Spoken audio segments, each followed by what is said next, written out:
Effective leadership.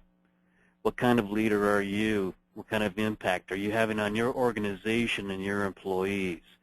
Today we're going to talk about effective leadership with emphasis on people management. Lots of definitions out there about what leadership is or what leadership is not. We'll focus more on the actual leader actions and traits and do's and don'ts for our discussion today. Well, leadership, always remember that fear and intimidation bring immediate results. We'll talk how fear and intimidation isn't a very good style to use. Very cute picture, though. And if after our discussion you discover that you'd like some feedback about what kind of leader you are, perhaps you want to get one of these jackets, the How's My Managing call, 1-800-555-BOSS. Our objectives today, we're going to talk first about some poor leadership styles and help you see some bad examples so you can set some good examples. We'll talk about effective leadership traits, ultimately hoping that you can create your own leadership credo and what you stand for as a leader. So why does it matter what we do and say as leaders? As leaders in an organization, what we do and say, first and foremost, creates risks to the organization. As a supervisor, you represent your company. What you do and say has legal bindings on the organization. If you hire someone and you use inappropriate questions and create risk, if you're hiring based on age, religion, national origin, gender, all of those things, you can create your risks for your organization that they could be sued for millions of dollars. If you're making statements of harassing type nature, I ask Isaiah Thomas, you may create high risk to your organization. Isaiah Thomas of the New York Knicks, his organization was sued for they lost over $5 million because of statements from him and actions going on in the organization there. Other risks that come to mind as we look at what impacts the leaders say and do the organization, certainly it has impacts on employee morale, productivity, their commitment, their engagement level, impacts the overall culture and organization. So think about the worst supervisor or leader you ever knew. Think back, what was it about that person that made you say they're the worst? What is it that they would do and say? While you think about that, let me take you through a few examples of the comments we've had from other discussions. We have the old yeller.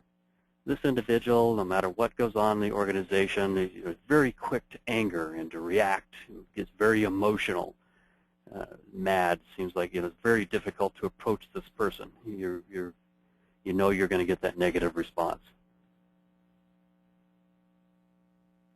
We've got the individual that likes to manage with fear and threats. This person, every time something's not going her way, she's very quick to say, "You do that again and I'll write you up. Next time I'm going to fire you." I knew a supervisor once that would wait until, actually this is the president of the organization, he would wait until everyone would get there in the room to point out someone's faults and cause blame, point out mistakes that they had made so that he could embarrass them. He felt that made them better and did want to improve, when in reality what it did is it made people check out and be embarrassed and upset at the president. So managing with fear and threats is not a good style. There's managers who are unapproachable. They're always so busy. They're always so buried. Or maybe it's the way their attitude and the way that people come into, what do you want? How can I help you now? We have the firefighter managers, those who are always in the firefighting mode. There's always something going on. They have the fires because they're not organized. They're not planning. They're not putting in place systems and practices. They're not training their people. They're not putting in, setting up everything so that the organization, their department runs well. They're always in firefight mode. They seem to thrive in chaos. Of course, we have the micromanagers as well. The micromanagers, they love to give assignments and details, and then they're back 5 minutes later. How's that going? When will that be done? And they're managing the details of someone's job. They're getting in their face. Every time you turn around, they're back there again. They're looking over your shoulder. They have nothing else to do but to watch your work and make sure that you're getting everything done. there's an essence of non-trust from this type of person. They feel like they can only trust if they're there and making sure everything is done their way. There are two times when being a micromanager is good. That's when you have a brand new employee and they need a lot of attention and guidance and training in the beginning. Or if you have a non-performing employee who's not meeting expectations and needs someone to coach and guide and help manage more of the details of their work. Those are times when being a micromanager is good. Other than that, not a good style. And we have the dictator. Dictators these are the leaders that do what I say or else. And I'm right. They don't get involvement from employees. They always have they know what they want done and do it my way. Rarely do they get involvement or include others in things that impact them. Oh, and then we have the like me. It's all about me. Sorry, Jim Carrey. This picture here portrays an individual that's always looking they like to be liked by everyone. They want attention. They're quick to take recognition for accomplishments. They're always trying to be liked by everyone. And that's a challenge. As leaders, there are times when we have to make difficult decisions. We have to give feedback. Things have to be done. Corrective actions have to be taken. New initiatives, changes, and such. We can't run around and expect everyone to like us. And that doesn't mean we don't portray or work with individuals in a positive fashion, respectful, and strive to work with people well. But there are times we just can't run around and expect everyone to like us. Nor should we always be glory hogs and taking all the recognition without passing things on to our employees and giving them their respect and attention for the things that they've accomplished. And we've got the judgmental, critical leader. This is the supervisor that's in there. Every time he only points out faults and mistakes, always has some sort of feedback of critical nature to give on everything that's done. Too much criticism, too much judgment, makes for a very difficult work environment. We've got the negative naysayer. This person, nothing, gloom and gloom, nothing's ever right. There's always this problem and that nothing's going right in the organization. They're very quick to find the negative in new ideas. Oh, that won't work because of this. We have the untrustworthy. This is the supervisor that does whatever it takes to get results. They may misrepresent. They may overstate. They may break confidences and confidentialities. They may backbite, talk about others. Lots of different ways that they show that they're not people of integrity or that they're not trustworthy. And then we have the overly competitive supervisor. These supervisors, and don't get me wrong, competition can be a good thing. But if it's competition is really strong and pushed all the time among team members, eliminates teamwork, eliminates togetherness. It negatively impacts your overall culture and your ability to get things done as a group, sharing ideas and best practices. Then we've got supervisors that are no accountability. We're just all about fun, come, just do your job. Rarely do they have they don't set any goals, no key performance indicators, expectations are unclear. We're all across the board, no accountability. And there's the supervisors that are unwilling to speak out. They have great ideas, they have comments, they know what needs to be said and done, but they're just too lacking in confidence, too timid or shy to speak their mind. They're perhaps too hands-off.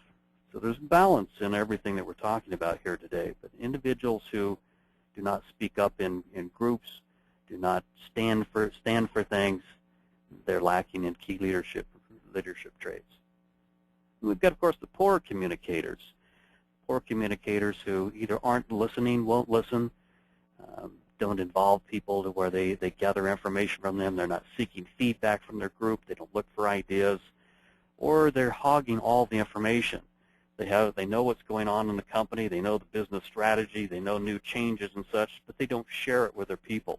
And so they're not communicating effectively throughout the organization. All right, let's shift gears for a minute Now think about the best leaders or supervisors that you've known. What is it about those individuals that made them stand out for you? What are their traits, knowledge, skills, abilities? What is it about them, their competencies that they demonstrated? What do they do and say that set them apart that you're going, I'll follow that person? There's a number of things that come to mind when we think about good leaders. Great leaders have vision. They have the big picture. They know what the company's about. They know how the company adds value. They know the business strategy.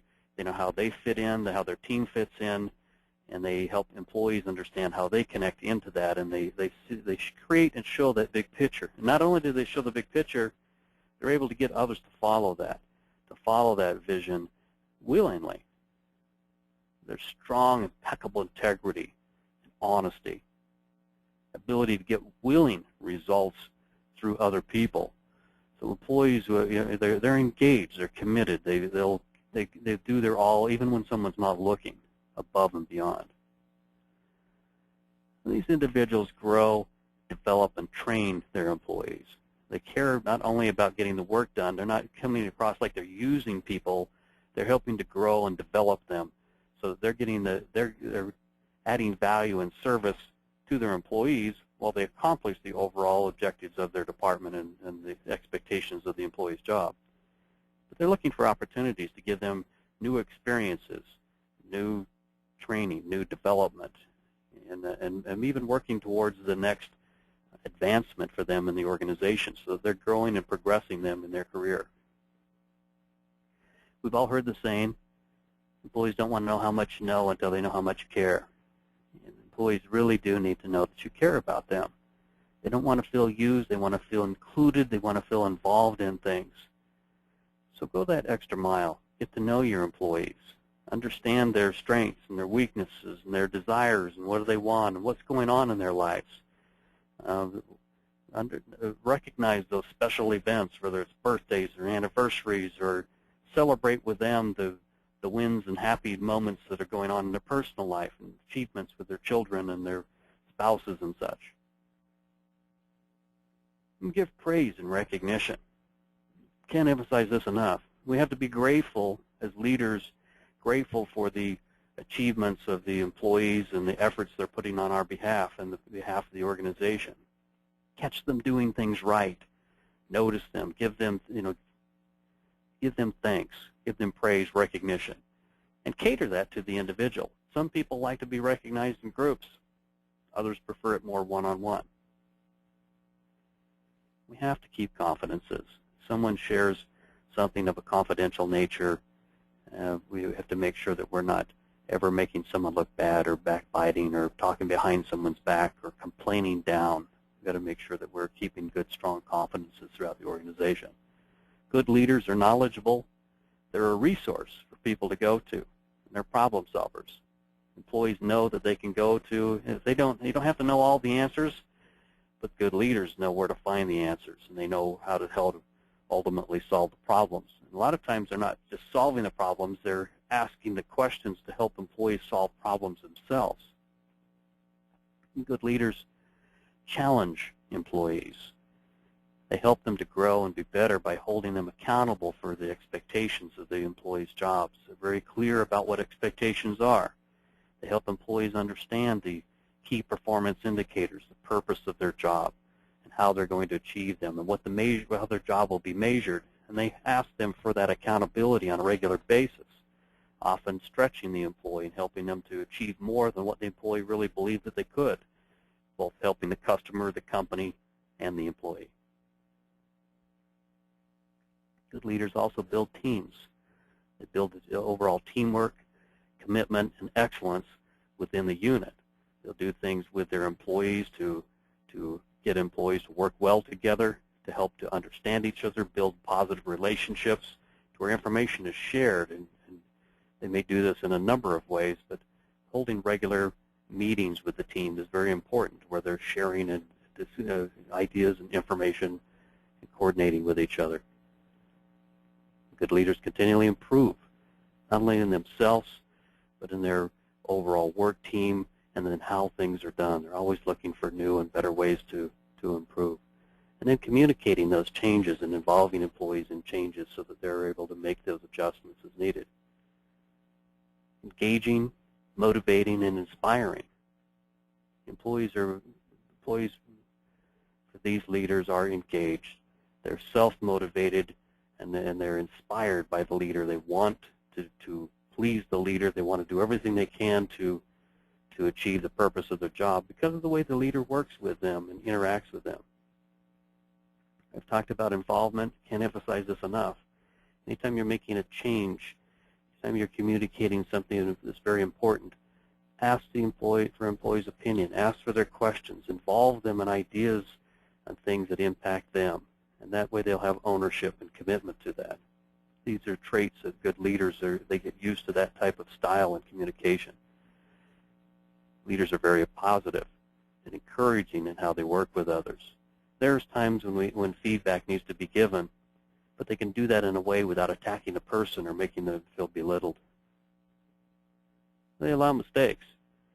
Organizations that are innovative and creative, it's going to take a lot of trial and error, and there's going to be times where mistakes are made. New employees are going to make mistakes, and how you handle those types of situations will impact their engagement level and demonstrate a lot about you as a leader. Find ways to, don't make too big a deal out of the little things.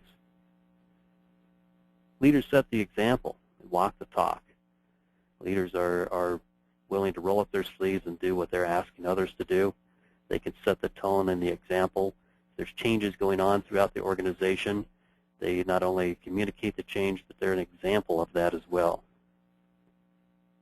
Respectful throughout, you get results, provide feedback on a regular basis, and they're effective at delegation. This delegation could be a whole other topic for another time, but effective delegation means that you're very clear about what the expectations are, but not so detailed that you're managing micromanaging the process.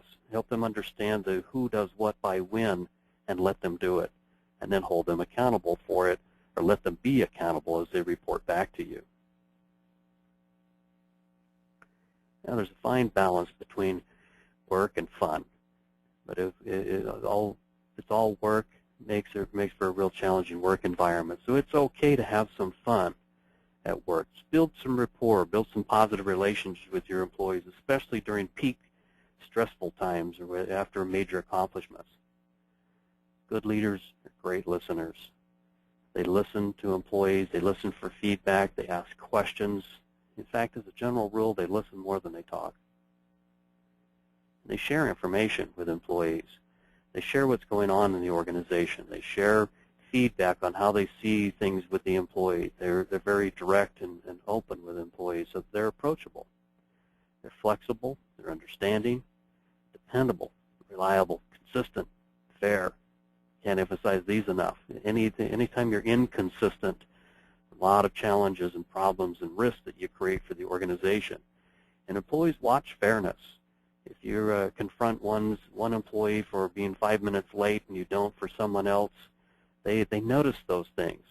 If they feel like you're giving too much time and attention for someone else and not them, they notice those things. Maybe you go to lunch with just certain employees and not other employees.